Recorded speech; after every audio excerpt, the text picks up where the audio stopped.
Recently, I was reading a book about Australian Aborigine culture, and I've become very interested in the culture of the Aborigines in Australia.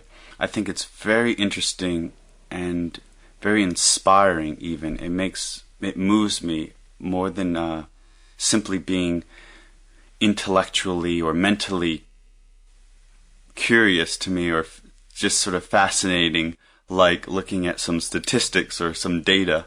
It's actually very moving because it seems to be something which I identify with, or something which I understand, or something which I'd even like to make a part of my own life. So in this book, it told a story of something which happened recently in Australia. Europeans first came to Australia about 200 years ago, a little bit more now than 200 years.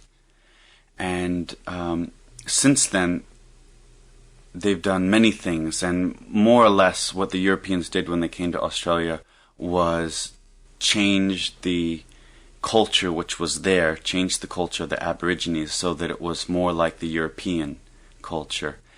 And there's a lot of misunderstanding which has happened between the Aborigines and the Europeans, and there's been a lot of pain.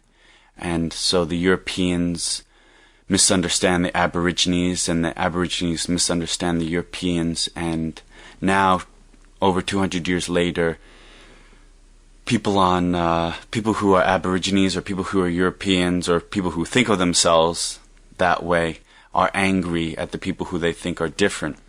And this is a story which describes that situation. So, on the 200th anniversary of when the first Englishmen came to Australia, there was going to be a large celebration, and the Australians who were from Europe said, let's celebrate this, because this is where we come from, this is our ancestor, and this is how we got here, and so let's celebrate this, and let's have a party. So they built a big wooden ship, a big ship that this Englishman sailed, this Captain Cook sailed, and they made a big wooden ship like the one that he sailed, and they were going to have it come into the harbor where he originally came, and they were going to have fireworks and a big celebration.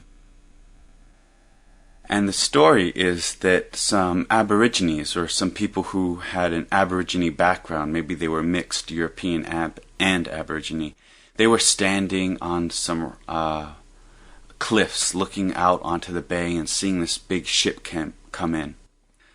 One of the younger Aborigines, who was maybe a teenager in his 20s, he said, we Aborigines, we're strong and we're very adapted to nature. So I think, we could just swim out in that bay, no one would notice us, and we could just put some dynamite. And what if we just blew a hole in that ship and we'd end that whole party that these people are having? Because he was very angry.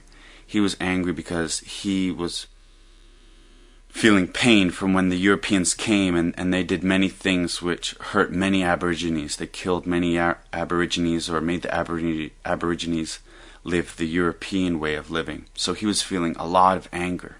And so he said this to one of the older Aborigines. And the reply from the older Aborigines was, yes, it's true. We have many good swimmers, and we're very strong in our bodies, and we're very good in nature. But let's not blow a hole in their ship. I don't think that's a good idea. And then the younger person, he said, oh, you know what? Your attitude is the exact attitude of why the Europeans came and were able to do so many things that have caused so much pain and make me so angry, because you didn't fight back and you didn't stand up for yourself. So it's your attitude which needs to change, and we need to fight back.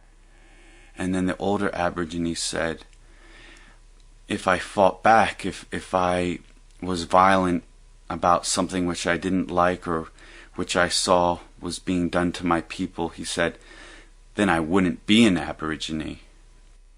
And so I thought that was very moving, that this book had this story in it, and I really thought about that, and I try to think about what this means, that even if there's violence done to you, or something has made you very angry, that if you respond or act in a way which is also angry or violent, that then you don't stand for anything except for the violence